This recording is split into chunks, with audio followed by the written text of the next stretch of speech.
Con Carlos Blonder, presidente de la Asociación de Investigadores de Posgrado. ¿Cómo estás, Carlos? Muy bien, muchas gracias por la invitación. ¿Por qué nos cuentas un poquito el tema, ¿no? La noticia? ¿Por qué nos cuentas qué pasó? Porque ustedes recibieron un mail, prácticamente todo, informándoles que no se les iba a cargar a sus cuentas o no se les iba a entregar lo que podríamos llamar, para que la gente, de su sueldo, ¿no? De su sueldo, sí.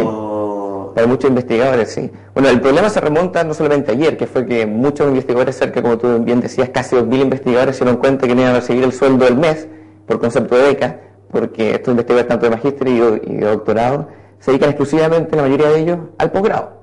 Por lo tanto, la beca es su sueldo, como dice por ahí una frase que algún investigador decía en una asamblea. Ahora, lo importante es que el problema con las becas comenzó el 13 de agosto, ¿ya?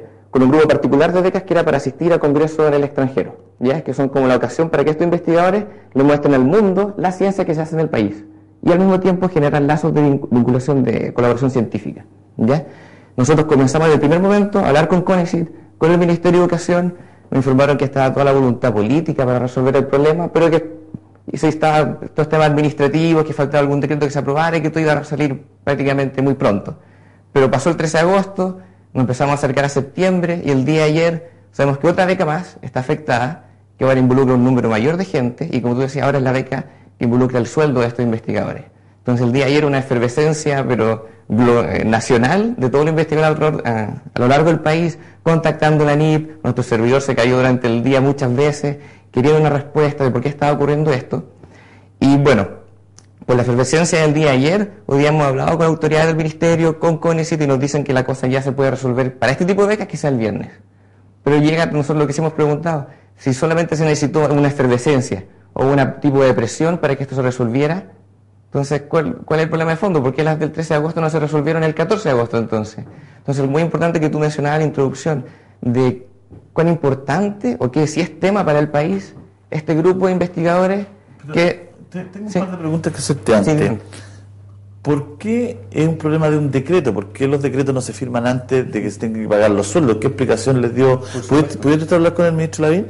No, nosotros hablamos con asesores del jefe de gabinete, del subsecretario de Educación. Ahí nosotros estamos entablando la comunicación. O sea, el interlocutor de usted es el asesor del jefe de gabinete, del subsecretario, del ministro de Educación. Sí. Ya, y que ahí también vamos a hablar que también es un problema que va relacionado con esto de cuán importante es la ciencia, ¿cierto? Estos investigadores que son el pilar de la investigación científica para el país, que todas estas agencias como CONICYT están subordinadas a muchos otros estatutos, ¿cierto?, del gobierno que no dan abasto. Es un organismo del Ministerio de Educación. Sí, pero que, por ejemplo, incluso ahora salieron un informe del Consejo Nacional de Innovación, que justamente decían que el Ministerio de Educación tiene tantas cosas que hacer que ponerles bajo su peso la formación de los científicos chilenos no dan abasto. Y para eso es necesario crear algo más. Y estamos hablando del Consejo Nacional de Innovación, que está desde el 2007-2008 generando propuestas para que a largo plazo, ¿cierto?, logremos salir del subdesarrollo y logremos investigación, innovación, etc. Ahora, ¿por qué no se le ha hecho caso? Esa es otra pregunta. Entonces, siempre se ha hablado de que se necesita crear una subsecretaría, o en el mejor de los casos, un Ministerio de Ciencia y Tecnología.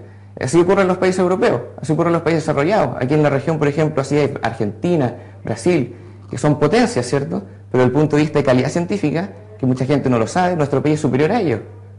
Entonces, ¿cómo nosotros, que tenemos a todos estos científicos que por calidad, en niveles de calidad nosotros somos mejores que Japón? O sea, somos el único país subdesarrollado que en nivel de calidad científica supera a todos los otros países. Entonces, ¿cuál es el trato que se le da a estos investigadores?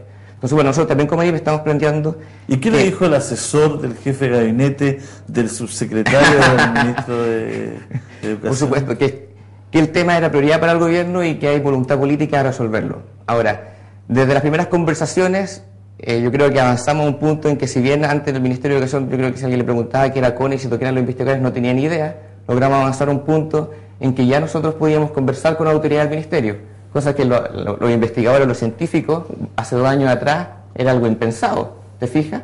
Entonces nosotros como asociación fuimos avanzando y se ha planteado como un tema, lo vemos como un avance y vemos como que hay disposición.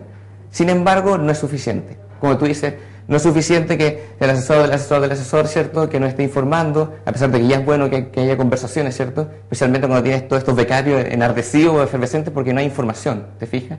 Salen algunos mails, salen otros comunicados. Entonces, en eso la NIP ha contribuido a que sea el canal para focalizar las conversaciones de los investigadores con las autoridades. Pero esto tiene que ver con un tema de fondo, que es cuánto nos importa la ciencia en Así Chile. es, por supuesto. Carlos, a tu juicio, ¿el Estado está haciendo la pega? Está haciendo la pega, pero dispersa.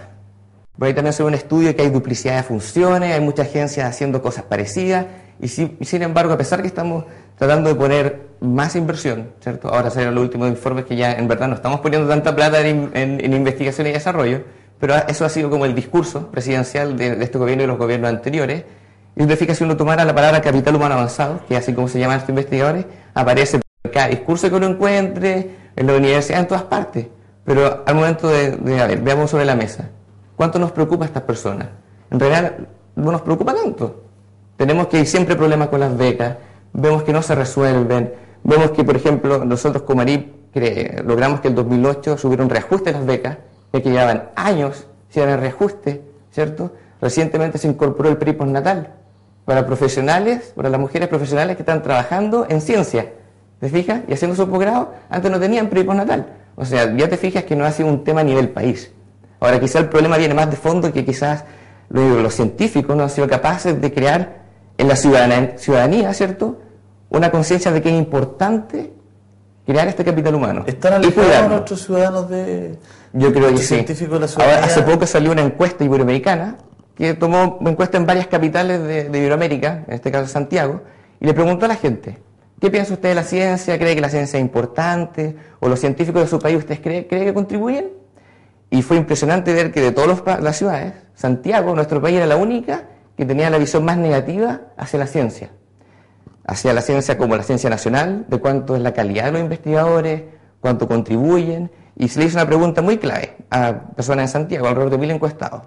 Se les dijo: ¿usted cree que es prioridad? Esto fue el 2007, 2008, o sea, antes del terremoto, de todas estas crisis.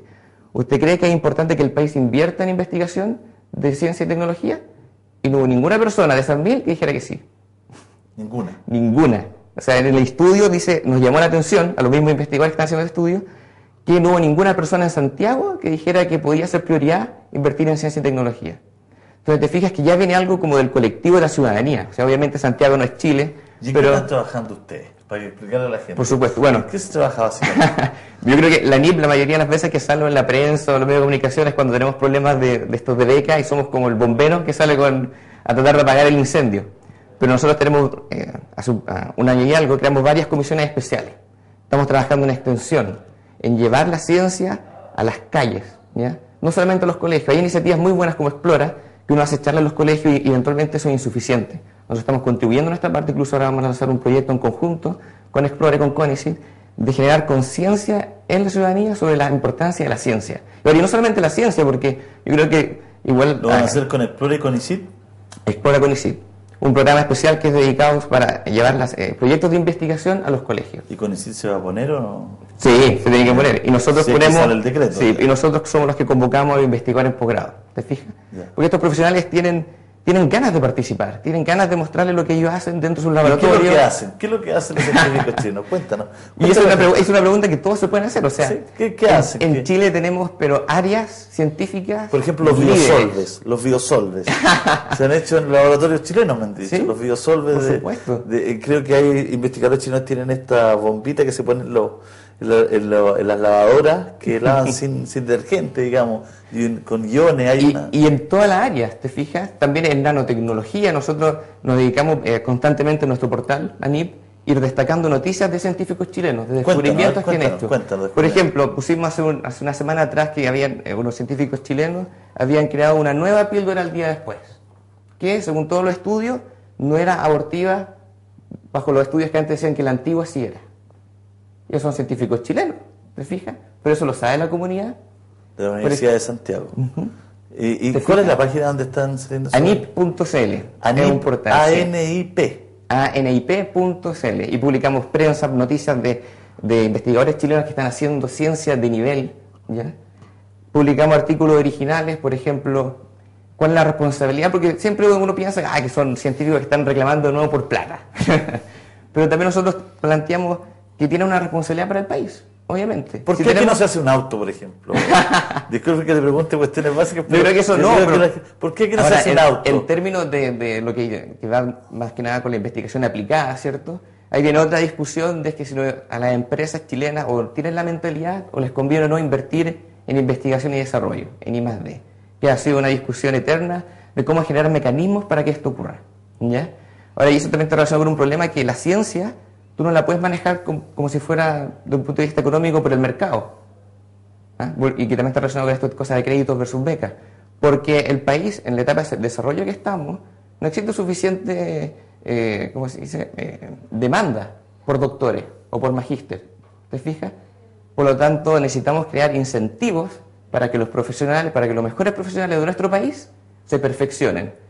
¿Por qué? Porque hay que generar incentivos, porque eventualmente ellos saben que al egresar no van a tener una altísima rentabilidad privada.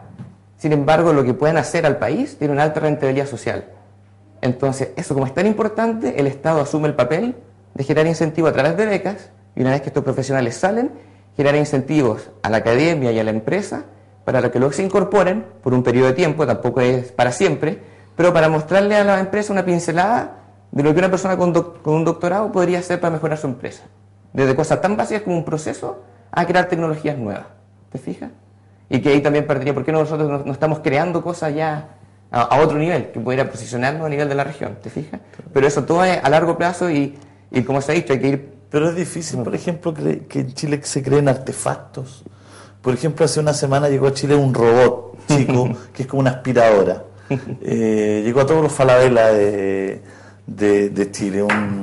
Un robot así chiquito como una pesa, que tiene sensores y que aspira todo, hace todo, digamos, no se cae al precipicio, no. Somos los supersónicos. Incluso se guarda solo y todo.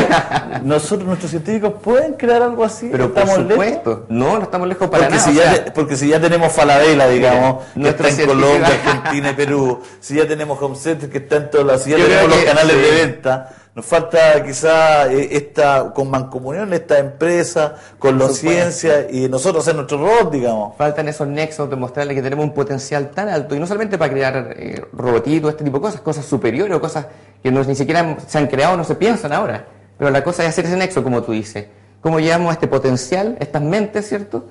Que también se asocien con la cosa aplicada, o cómo el país puede, a corto o mediano plazo, beneficiarse desde este punto de vista económico de una forma más rápida, ¿te fijas? Pero todas son discusiones que se están generando y hay que ver cuál es la voluntad, de nuevo, de voluntad política o la voluntad del mundo empresarial, la voluntad del mundo académico. Claro, porque cuando estamos en una discusión, por ejemplo, en tema energético, estamos en una tremenda discusión por Barranco, por lo que viene en Castilla, en Laraquete, aquí en Isla de Maipo, energía para Chile, energía sustentable, y uno ve que, bueno, las lucas vienen de afuera, una empresa suiza, la otra empresa brasilera, ¿no es cierto?, la otra española. Y Chile, nuestros científicos tienen ideas, por ejemplo, para desarrollar la energía solar, para desarrollar la energía solar, por ejemplo, en todos los edificios, los departamentos nuevos. Sí. Dos cosas con eso que son súper importantes. Lo primero, yo vi por ahí algún reportaje que hacía la comparación entre un parque eólico y una termoeléctrica, y costaban prácticamente lo mismo y producían la misma cantidad de energía. Entonces, en un escenario así, donde cuestan lo mismo y producen casi la misma energía, ¿por qué se elige una versus la otra? Volvemos a esta cosa del mundo político, la voluntad política. Esa es una cosa. Y lo segundo es porque y aquí hemos hecho un crudo diagnóstico, los científicos no han sido capaces de mostrarle al país, de mostrarle al mundo político, de mostrarle al mundo empresarial, de lo que son capaces de hacer o de los descubrimientos que ya hicieron.